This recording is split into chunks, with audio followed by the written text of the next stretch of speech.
Yeah, thank you all for agreeing to participate. This is absolutely fantastic. So we're here to talk about the topic is artist signings in 2020, particularly as it pertains to artists that are previously unsigned. But I'd love to hear your opinions on running the gamut. So just a quick rundown of who you guys all are. I got Andy from Fearless, Eric from Hopeless, Carl from Good Fight, and Blasco from Mercenary with us today. Thank you all very much. I was hoping that because if we release this as an audio version, that you guys would be willing to take a moment to get people familiar with your voice before I start asking the questions. So Andy, if you wouldn't mind starting just a few seconds about yourself, I'd really appreciate that. And then we'll pass along to the next person.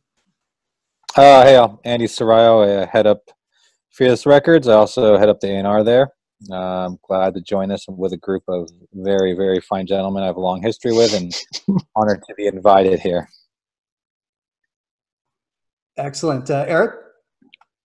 I'm Eric Tobin, and I do A&R at Hopeless Records, and known Maori for 123 years, and that's been really good for me, I think. And thanks for having me on here. Look forward to chatting. Thank you. And Blasco. Hey, I'm Blasco. I'm happy to be here. Hey to everyone. I haven't seen or talked to most of you in quite a while, so I'm glad to pull this all together. As a musician, I play bass for Ozzy Osbourne, and I also have a management company, and I manage a bunch of bands. So, and I've been doing that for 15 years. So that's my brief bio. Awesome. And Carl, thank you. I'm going to have you introduce yourself, and then I'm going to ask you the first question. All right.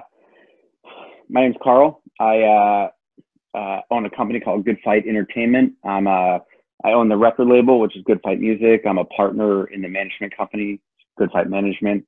I also do A&R for E1 Heavy, and there's a Good Fight imprint there.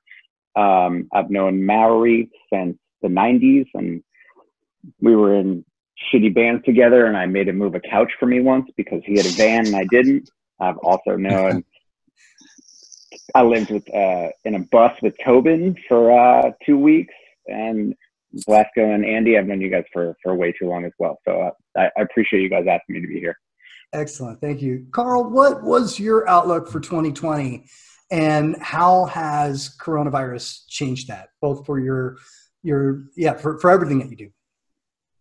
So it's been, so honestly, I was looking down the barrel of, so I started doing management, guess a decade ago, something like that.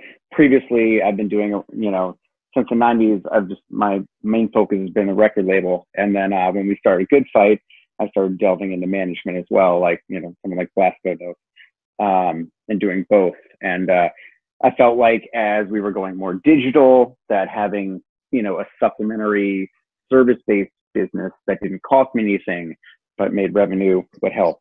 I was looking down my biggest year of management ever.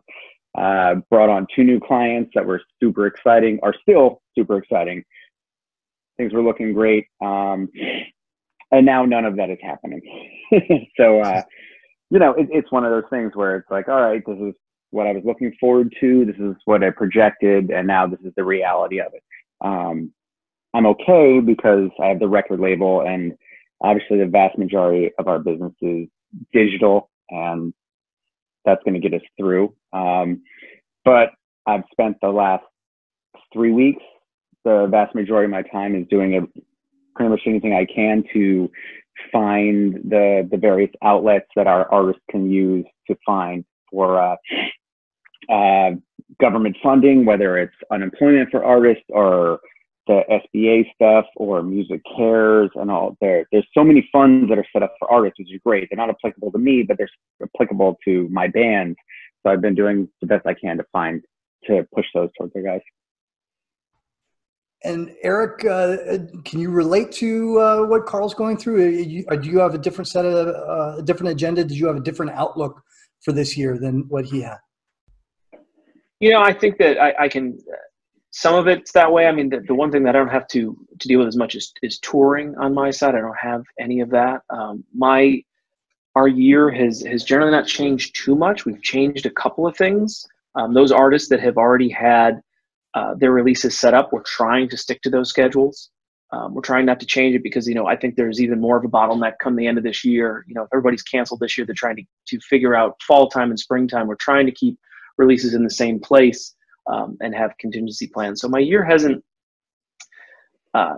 changed too dramatically.